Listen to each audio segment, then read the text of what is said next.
अब ये देखिए बेटा, आपका ये पेपर जो है, ये आपका पहला कंप्लीट मॉक पेपर है। ये पूरा का पूरा पहला कंप्लीट मॉक पेपर है, जिसमें केमिस्ट्री का आप टॉपिक देखिए तो मोल कॉन्सेप्ट वाला है, पीरियोडिक टेबल है, हाइड्रोकार्बन है, फिर एटॉमिक स्ट्रक्चर है, halo alkane, आईयूपीएससी, isomerism, solution, alcohol phenol ether और जनरल रिएक्शन मैकेनिज्म। तो चलिए, इसमें जो आपका ऑर्गेनिक वाला पार्ट है वो हम आपको एक एक करके रिवाइज कराते चलें। तो आइए, इसमें पहला क्वेश्चन देखिए, क्वेश्चन नंबर ये 66, ये आपका ऑर्गेनिक का पार्ट है। देखो क्या कह रहा है question, among the following two the carbon chain should be selected as parent chain according to IUPAC nomenclature। Examiner आपसे कह रहा है, क्वेश्चन पूछ रहा है कि हमारे पास दो चेन दिया हुआ है, पहला और दूसरा, कह रहा है कि IUPAC नोमेनक्लेचर के लिए कौन सी नंबरिंग सही है। तो देखो, ऊपर वाले में ये आपका लॉन्गेस्ट चेन दिखा रहा है और नीचे वाले में ये लॉन्गेस्ट चेन।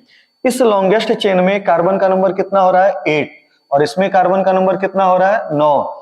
बेटा, पेरेंट चेन वो लॉन्गेस्ट चेन होती है जिसमें कार्बन का नंबर क्या होता है ज्यादा। तो आंसर कौन सा सही जाएगा, चेन ए। किस ऑप्शन में है, ए। नेक्स्ट क्वेश्चन देखिए, क्वेश्चन नंबर 67 में देखिए, एग्जामिनर इस कंपाउंड का आईयूपीएसी नेम पूछ रहा है। तो आओ बेटा देखो आईयूपीएसी नेम क्या होगा। तो देखो, ये डबल बॉन्ड है, ये मिथॉक्सी है और ये नाइट्रो। अब जानते हो कि मल्टीपल बॉन्ड की प्रायोरिटी ऑर्डर ज्यादा होती है और इनकी प्रायोरिटी ऑर्डर साइड चेन ये है, ये साइड चेन, ये साइड चेन, इनकी प्रायोरिटी ऑर्डर कम। तो आपको बेटा नंबरिंग करना है। तो देखो, नंबरिंग सोचना है कि डबल बॉन्ड में कहां से शुरू करें। तो 1 2 3 यहां से शुरू करो, 1 2 3 4, तो ये दूर जाएगा तो नंबरिंग यहां से शुरू होगी। तो 1 2 3 4 5, ये आपका हुआ। वो ऑप्शन सही होगा जिसमें आपका बेटा होगा 1 2 3, थोड़ा सा गलत हो गया, ये फोर्थ है और ये क्या है, फिफ्थ। तो ऑप्शन वो सही होगा जिसमें दिया होगा 3 nitro 5 methoxy, 3 nitro 5 methoxy cyclohexene. तो आंसर कौन सा जा रहा है, बी।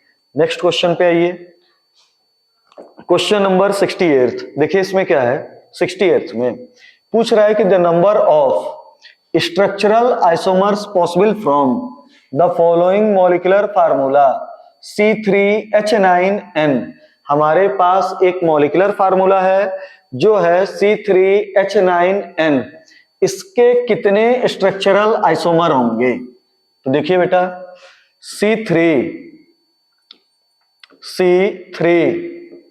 H9N, इसके बेटा कितने आपके स्ट्रक्चरल आइसोमर बनेंगे। तो सबसे पहले सोचिए कि ये कंपाउंड क्या है, C3H9N, C3H9N, ये कंपाउंड क्या है, पहले इसको सोचिए। तो थोड़ा सा अप्लाइड करिए, तो जितना कार्बन का नंबर है उसका डबल प्लस 3 हाइड्रोजन है, तो दिया हुआ कंपाउंड जो होगा वो आपका एमीन हुआ। अब एमीन 3 होते हैं, एक होगा 1 डिग्री, एक होगा 2 डिग्री और एक होगा 3 डिग्री। तो पहले सोचिए कि इससे 1 डिग्री एमीन कौन होगा। तो एक 1 डिग्री एमीन 1 2 3 NH2, दूसरा 1 2 3, ये हुआ 1 डिग्री एमीन। अगला 2 डिग्री एमीन आप देखो, तो 2 डिग्री एमीन ये हुआ NH और ये हुआ CH3 और यहां पे हो गया CH2 CH3। तो ये 2 डिग्री एमीन हुआ। तो ये प्राइमरी एमीन हुआ, ये आपका बेटा एक सेकेंडरी एमीन हुआ और इस फार्मूले का टर्सरी एमीन N, एक मेथाइल यहां, अगला मेथाइल यहां और अगला मेथाइल यहां। तो ये 3 डिग्री एमीन हुआ, 2 प्राइमरी, एक सेकेंडरी, एक टर्सरी, मतलब टोटल कितने स्ट्रक्चरल एमीन बनेंगे, 4। तो 68 का आंसर हो गया ए। नेक्स्ट क्वेश्चन पे देखिए, क्वेश्चन नंबर 69। देखिए क्या है, कह रहा है कि the relative stability of contributing structure. मतलब बेटा एग्जामिनर आपको रेजोनेटिंग स्ट्रक्चर दिया है और उनकी स्टेबिलिटी चेक करना है। तो हमने आपको तरीका बताया था, तरीका होता है कि सबसे पहले देखिए कि किस रेजोनेटिंग स्ट्रक्चर में, किस कैनोनिकल स्ट्रक्चर में आपके बेटा नॉन पोलर है, मतलब चार्ज का सेपरेशन नहीं है। तो इन दोनों में देखो 1 2 3, पहला वाला चार्ज सेपरेटेड नहीं है, नॉन पोलर है, या इसमें कोवैलेंट बॉन्ड का नंबर ज्यादा है, तो सबसे ज्यादा स्टेबल हो गया 1। अब सेकंड और थर्ड में देखिए, तो हमने आपसे कहा था कि वो पोलर स्ट्रक्चर जिसमें बेटा नेगेटिव चार्ज इलेक्ट्रोनेगेटिव पे हो और पॉजिटिव चार्ज किस पे हो, इलेक्ट्रोपॉजिटिव। नेगेटिव इलेक्ट्रोनेगेटिव पे, पॉजिटिव किस पे हो, इलेक्ट्रोपॉजिटिव, वो ज्यादा स्टेबल होता है। तो ये देखो इसमें नेगेटिव इलेक्ट्रोनेगेटिव पे है और पॉजिटिव इलेक्ट्रोपॉजिटिव पे है, जबकि यहाँ पे रिवर्स है। तो सेकंड की स्टेबिलिटी ज्यादा, थर्ड की स्टेबिलिटी कम। तो 1 हुआ, 2 हुआ, उससे लेस स्टेबल, 3 हुआ, ऑप्शन मिलाइए, मैच कीजिए, आपका हो गया बी। आगे आइए, अगला क्वेश्चन 70। देखिए 70 में क्या कह रहा है, कह रहा है कि observe the effect carefully and predict the nature of it. Examiner कह रहा है कि इस एल्कीन में प्रोटॉन जुड़ रहा है, एल्कीन में प्रोटॉन जुड़ रहा है, तो इफेक्ट की केयरफुली स्टडी कीजिए और बताइए कि कौन सी बात सही है। तो देखो पहला कह रहा है निगेटिव इलेक्ट्रोमेरिक इफेक्ट, अगला ऑप्शन है रेजोनेंस इफेक्ट, अगला ऑप्शन पॉजिटिव इलेक्ट्रोमेरिक इफेक्ट, और लास्ट ऑप्शन दिया है इंडक्टिव इफेक्ट। तो देखो अनसैचुरेटेड कंपाउंड पे इलेक्ट्रोफाइल न्यूक्लियोफाइल अटैक करे तो बेटा आपका ये जो होता है इलेक्ट्रोमेरिक इफेक्ट होता है, इलेक्ट्रोमेरिक इफेक्ट। अब इलेक्ट्रोमेरिक इफेक्ट दो टाइप के होते हैं, एक होता है ई प्लस प्लस ई, और एक हमने बताया था कि होता है माइनस ई। फिर हमने बताया था कि अगर अटैकिंग रिएजेंट इलेक्ट्रोफाइल हो तो प्लस ई, और अटैकिंग रिएजेंट न्यूक्लियोफाइल हो तो क्या होगा, माइनस ई। अगर अटैकिंग रिएजेंट इलेक्ट्रोफाइल तो plus E, attacking reagent nucleophile होगा तो क्या होगा, माइनस ई। तो इसमें देखो अटैकिंग रिएजेंट इलेक्ट्रोफाइल, तो आंसर क्या होगा, positive electromeric effect. Next question देखिए, क्वेश्चन है आपका, एग्जामिनर कह रहा है कि dipole moment of chlorobenzene is lower than that of cyclohexyl chloride due to. Examiner कह रहा है कि क्लोरोबेंजीन, ये आपका हुआ क्लोरोबेंजीन, और ये हुआ cyclohexyl chloride, cyclohexyl chloride. Examiner कह रहा है कि इसमें डाइपोल मोमेंट कम और इसमें डाइपोल मोमेंट ज्यादा, इसमें डाइपोल मोमेंट कम, इसमें डाइपोल मोमेंट ज्यादा। आंसर होता है कि यहाँ पे कार्बन क्लोरीन के बीच में रेजोनेंस के कारण पार्शियल डबल बॉन्ड होगा, और पार्शियल डबल बॉन्ड के कारण बेटा ये लेंथ छोटी होगी, और लेंथ छोटी तो डाइपोल मोमेंट क्या होगा, कम। तो इसमें आंसर हुआ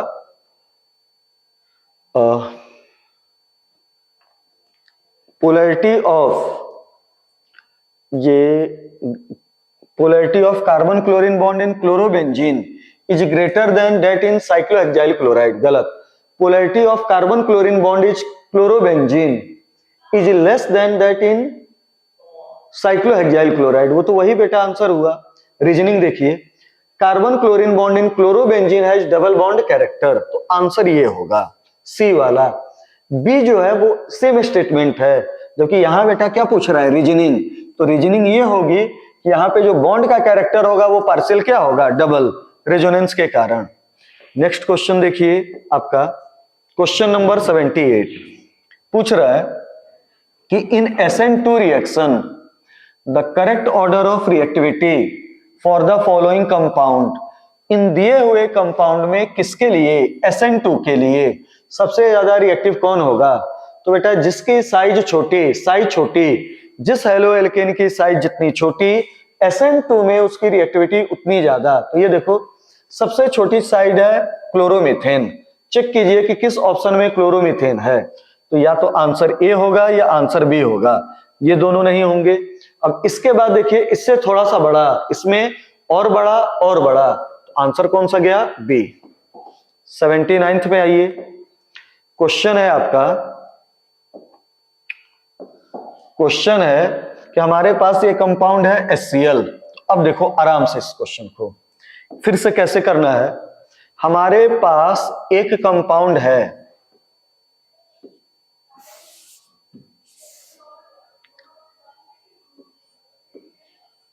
एक हमारे पास ये कंपाउंड है, double single double single double, और फिर यहां पे है CH2, CH double bond CH2, और इस कंपाउंड पे HCl का अटैक हो तो सबसे पहले बेटा देखो ये बॉन्ड कैसे टूटेगा। अब आराम से समझिए इसकी रीजनिंग। ये देखो ये आपका बेटा एल्कीन है और उस एल्कीन पे ये सब्स्टिट्यूट लगा हुआ है, तो ये डबल बॉन्ड जो है इसके लिए ये क्या है ये देखो, तो double bond single bond resonance नहीं है, तो इसका इफेक्ट हुआ -I।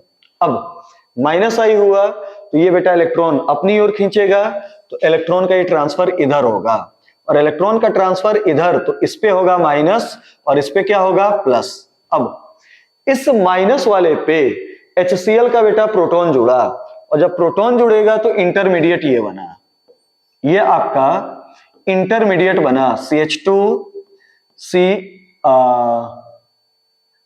H2, फिर ये हुआ CH2 प्लस। अब यहां पे देखो अगर ये ग्रुप स्ट्रॉन्ग रिंग डीएक्टिवेटिंग होता तो ये रीअरेंज नहीं होता, लेकिन ये बेटा -I के कारण है तो ये रीअरेंज होने देता है। तो ये देखो ये इधर आया तो यहाँ पे आया रीअरेंज होने के लिए, फिर यहां से एक हाइड्रोजन गया तो ये जो फर्दर हुआ ये रीअरेंज हुआ इस फॉर्म में CH2, फिर ये हुआ CH प्लस और ये हुआ CH3। अब इस प्लस पे आके क्लोरीन लगा और बनने वाला प्रोडक्ट ये आपका हुआ। ठीक, फिर से ये सुन लीजिए, अगर बेटा एल्कीन पे जो सब्स्टिट्यूट लगा हुआ है वो स्ट्रॉन्ग -R है तो रीअरेंज न कराना होता है, लेकिन वीकली हो तो ये बेटा लेस स्टेबल कार्बोकैटायन को मोर स्टेबल कार्बोकैटायन में रीअरेंज किया जाता है। तो ये आपका सही आंसर हुआ। अगला ये क्वेश्चन नंबर 80, देखिए इसमें क्या है। क्वेश्चन नंबर 80 में arrange the following compounds in the increasing order of their density. बेटा डेंसिटी का सही ऑर्डर बताइए कि किसकी डेंसिटी ज्यादा और किसकी डेंसिटी कम। आप जानते हो कि डेंसिटी का फार्मूला होता है मास पर यूनिट वॉल्यूम। सबसे पहले चेक किया जाता है मास, जिसका मास ज्यादा उसकी डेंसिटी ज्यादा। तो यहाँ पे देखो क्लोरीन ब्रोमीन, क्लोरीन क्लोरीन, एक क्लोरीन कुछ नहीं, तो सबसे ज्यादा मास फोर्थ का है, फिर थर्ड, फिर सेकंड, फिर फर्स्ट, और जिसका मास जितना ज्यादा उसकी डेंसिटी उतनी ज्यादा। तो आंसर कौन सा गया? ए। अगले क्वेश्चन में आइए, क्वेश्चन नंबर 80। देखो इसमें कह रहा है कि what is the correct order of reactivity for alcohol in the following reaction. इस दिए हुए रिएक्शन में अल्कोहल की रिएक्टिविटी क्या होगी? तो ये देखो इस रिएक्शन में OH हटना है, Cl लगना है, तो जब OH हटेगा तो चार्ज क्या आएगा? प्लस। कार्बोकैटायन बनाइए, जिसका कार्बोकैटायन बेटा जितना ज्यादा स्टेबल उसकी बेटा रिएक्टिविटी उतनी ज्यादा। और सबसे ज्यादा कार्बोकैटायन कौन होता है? 3 degree, then 2 degree, then 1 degree. तो सबसे ज्यादा रिएक्टिव अल्कोहल होगा 3 डिग्री, 2 डिग्री, देन 1 डिग्री। एक टाइप से ल्यूकास वाली रिएजेंट। क्वेश्चन नंबर 82 में आइए, देखिए क्या है। कह रहा है कि methyl alcohol can be converted into methanol by 1 degree alcohol को कॉरस्पॉन्डिंग एल्डिहाइड में चेंज करना हो तो माइल्ड ऑक्सीडाइजिंग एजेंट लगेगा, जिसका नाम होता है PCC, pyridinium chlorochromate। अगला क्वेश्चन नंबर 83 देखिए क्या है। कह रहा है कि decreasing acid strength of the following compound. तो देखो यहां पे बेटा आप देखिए सब के सब एक टाइप से हैं, ठीक। और इसमें एक चीज देखिए, ये फिनोलिक कंपाउंड है, ये फिनोलिक है, ये फिनोलिक, ये फिनोलिक, ये फिनोलिक, ये फिनोलिक, ये फिनोलिक, जबकि यहां का बेटा ये ग्रुप देखिए तो ये एलिफैटिक अल्कोहल, तो उसकी तो एसिडिक स्ट्रेंथ सबसे कम। वो ऑप्शन चेक कीजिए जिसमें थर्ड का एसिडिक स्ट्रेंथ सबसे कम हो, और एक ही आंसर मिल रहा है ए। खत्म हो गया। अब ये देखो ये बेटा बढ़ा रहा है एसिडिक स्ट्रेंथ, आप आंसर तो आपका मिल चुका है। ये देखो ये बढ़ा रहा है एसिडिक स्ट्रेंथ -R से, ये बढ़ा रहा है -I से, ये भी बढ़ा रहा है -I, जबकि ये किससे घटा रहा है? +R। तो अब इनमें एसिडिक स्ट्रेंथ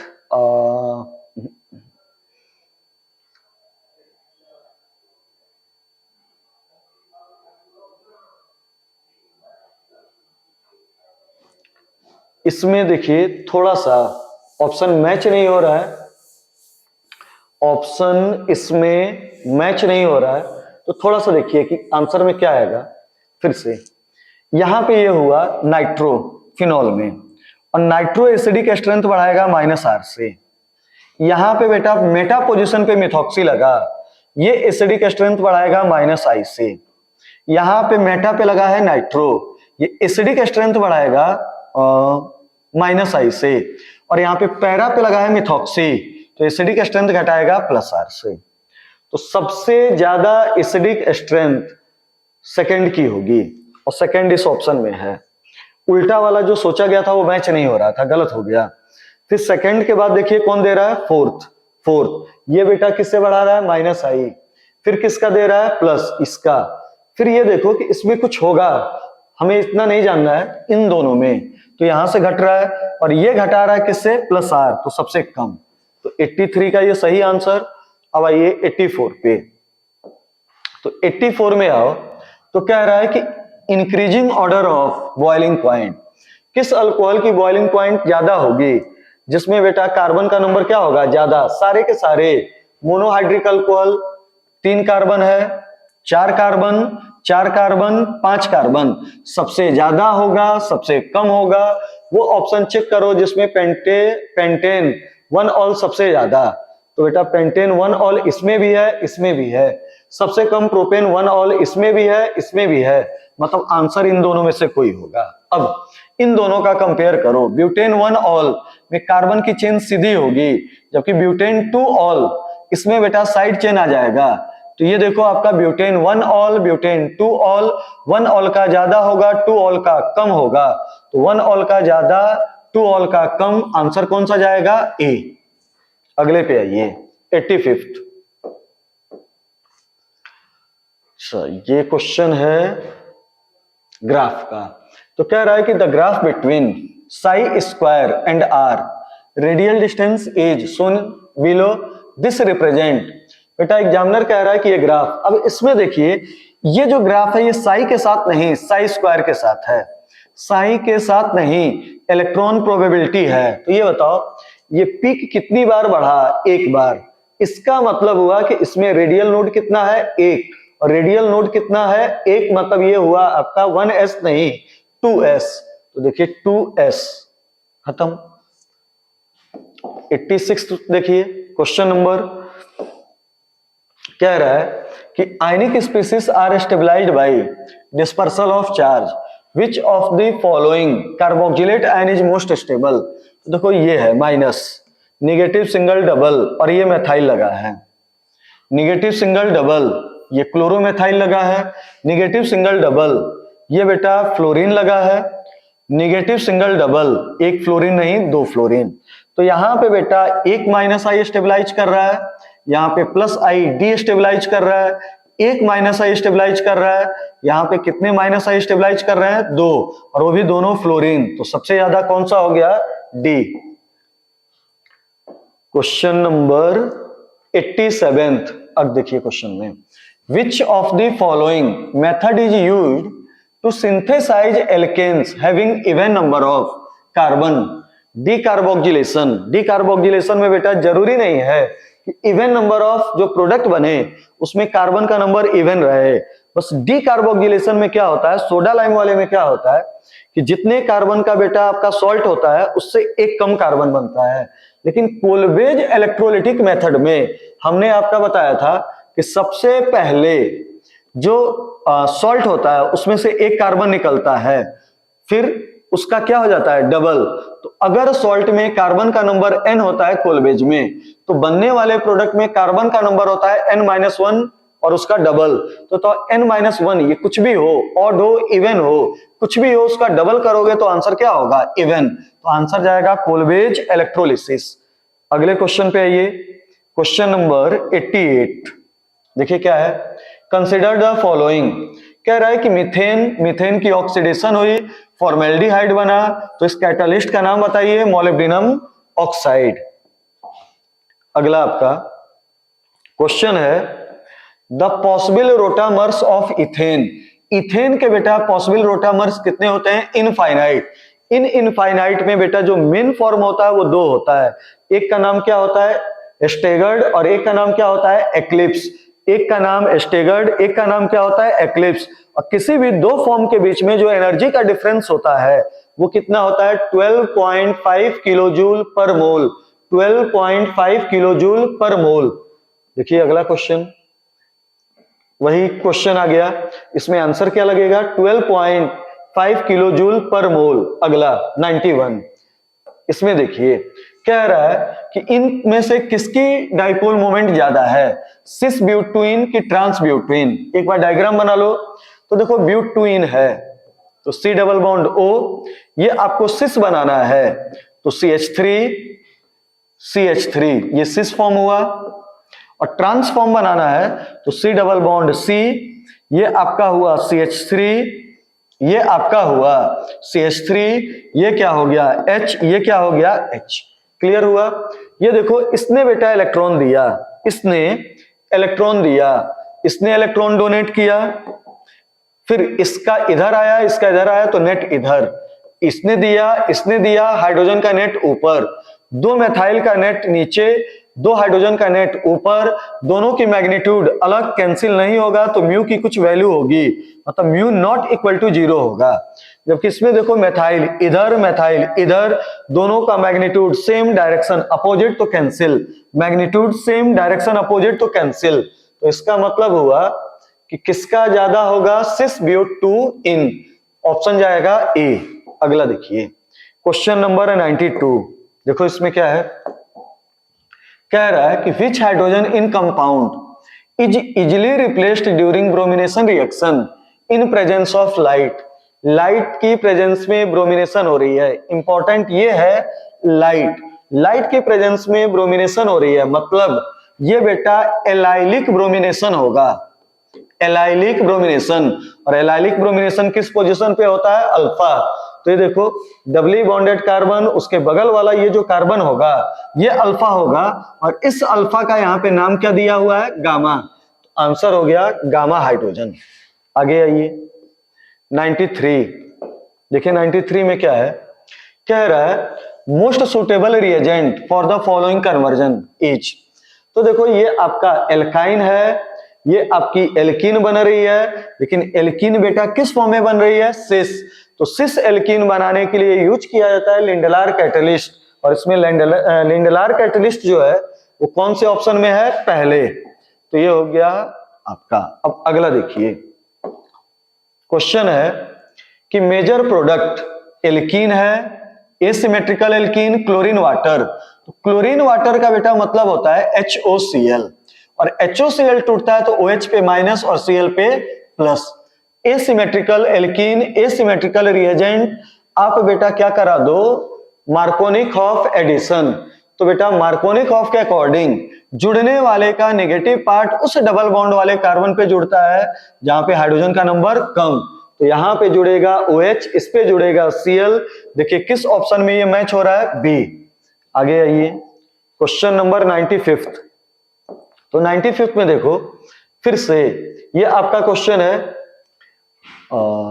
ये आपका बेंजीन, फिर ये आपका है CH डबल बॉन्ड CH3, और रिएक्शन किसके साथ हो रहा है? HBr। फिर से वही काम कीजिए, इफेक्ट चेक कीजिए। तो इफेक्ट आप चेक करो तो देखो डबल सिंगल डबल अब रेजोनेंस में है, और रेजोनेंस में है तो इसके लिए इसका इफेक्ट होगा +R। तो ये आगे इलेक्ट्रॉन दिया, इलेक्ट्रॉन की शिफ्टिंग इधर, इस पे हुआ माइनस, इस पे हुआ प्लस, इस माइनस पे आप जोड़ दो H और इस पे क्या जोड़ दो? Br, क्योंकि ये फर्दर रीअरेंज नहीं होगा। तो इसमें आंसर जो जाएगा वो कौन सा गया? A 95 में। आगे आइए 96 में देखिए क्या है, क्वेश्चन कह रहा है कि ये एल्काइन है, और इस एल्काइन पे बेटा आपका मरकरी H+ की प्रेजेंस में, मतलब ये एसिडिक मीडियम में पानी मर्क्यूरिक सॉल्ट की प्रेजेंस में जोड़ रहा है। तो ये देखो इस रिएक्शन में सारे अल्काइन कीटोन बनाते हैं, लेकिन ये क्या बनाता है, एल्डिहाइड। तो 2 कार्बन की एल्डिहाइड पहले बनी, CH3CHO। फिर बेटा ये लिथियम एल्युमिनियम हाइड्राइड, तो उसने इसको रिड्यूस किया, CH3CH2OH। फिर बेटा रिएक्शन किसके साथ हुई, रेड फास्फोरस प्लस ब्रोमीन, मतलब PbR3, तो आपका हुआ CH3CH2 और ये क्या हो गया, Br। तो चेक करो, आंसर जाएगा बी। अगले क्वेश्चन पे आइए, 97th। देखिए 97th कह रहा है कि इनमें से कौन एरोमेटिक नहीं है। Lone pair, single bond, double bond, single bond, double bond, conjugation है, ये कंपाउंड साइक्लिक है, प्लेनर है, कंप्लीटली कंजुगेटेड है, और पाई इलेक्ट्रॉन के नंबर कितने हैं, 6 पाई इलेक्ट्रॉन, एरोमेटिक होगा। यहां पे देखिए निगेटिव सिंगल डबल, तो ये भी 6 पाई इलेक्ट्रॉन, एरोमेटिक होगा। यहां पे देखिए इसका लोन पेयर कंजुगेशन में नहीं जाएगा, double single double single double single double, तो ये लगातार है, और पाई इलेक्ट्रॉन कितने हैं, 2 2 4 2 6, 6 पाई इलेक्ट्रॉन है। तो इसमें देखो plus single double, pi electron 2 और 2 4, अब 4 पाई इलेक्ट्रॉन हो तो बेटा ये एरोमेटिक नहीं, नॉन एरोमेटिक नहीं, क्या होगा, एंटी एरोमेटिक। तो आंसर कौन सा गया, बी। आइए 98th पे क्वेश्चन नंबर, देखिए क्या है, कह रहा है कि in an electrophilic substitution reaction of nitrobenzene the presence of nitro group. Examiner कह रहा है कि नाइट्रोबेंजीन का इलेक्ट्रोफिलिक सब्स्टिट्यूशन रिएक्शन होगा, इसमें नाइट्रो ग्रुप क्या करेगा। तो देखो नाइट्रो ग्रुप, ये आपका नाइट्रोबेंजीन हुआ, इसमें बेटा ये नाइट्रो ग्रुप है, नाइट्रो ग्रुप का इफेक्ट होता है स्ट्रॉन्ग -R, तो ये रिंग से इलेक्ट्रॉन क्या करेगा, खींचेगा, और जब रिंग से इलेक्ट्रॉन खींचेगा तो इस पोजीशन पे बेटा इलेक्ट्रॉन डेंसिटी घटाएगा, तो ये क्या हो गया, प्लस, ये भी क्या हो गया, प्लस। तो कंपैरिजन वाइज ये मेटा पे आने वाला इलेक्ट्रोफाइल अटैक करेगा। तो देखो जब इसने इलेक्ट्रॉन खींच लिया तो रिंग भी क्या हो गया, प्लस, और उसकी एक्टिविटी घट गई। तो activates the ring by resonance effect, गलत। Activates the ring by inductive effect, गलत।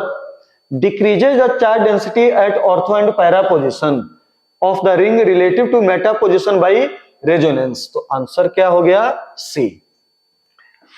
99th देखिए क्या है, एग्जामिनर पूछ रहा है correct order of electrophilic substitution reaction. तो देखो इलेक्ट्रोफिलिक सब्स्टिट्यूशन रिएक्शन में जो रेट होती है वो डायरेक्टली प्रोपोर्शनल टू +I+R या पॉजिटिव हाइपर के बराबर होती है। यहां पे बेटा ये मेथाइल पॉजिटिव हाइपर इससे बढ़ा रहा है, ये बेटा +R से बढ़ा रहा है, ये रिएक्टिविटी को -I से घटा रहा है, और ये किससे घटा रहा है, -R। तो सबसे ज्यादा होगा बी के बाद होगा ए से कम सी से कम डी। आंसर हुआ BACD, सी वाला ऑप्शन। आइए आपका देखिए लास्ट क्वेश्चन आपका क्या है, कह रहा है कि N alkene A contain 3 carbon carbon bond, 8 carbon hydrogen bond, sigma bond and 1 carbon carbon bond. Examiner कह रहा है कि हमारे पास एक एल्कीन है जिसमें टोटल कार्बन कितने हैं, 4। इन 4 में 3 जगहों पे सिंगल बॉन्ड है और 1 जगह पे डबल बॉन्ड है। फिर एग्जामिनर कह रहा है कि उस कंपाउंड की हम ओजोनोलिसिस करा रहे हैं, ओजोनोलिसिस, तो 2 moles of N aldehyde of molar mass.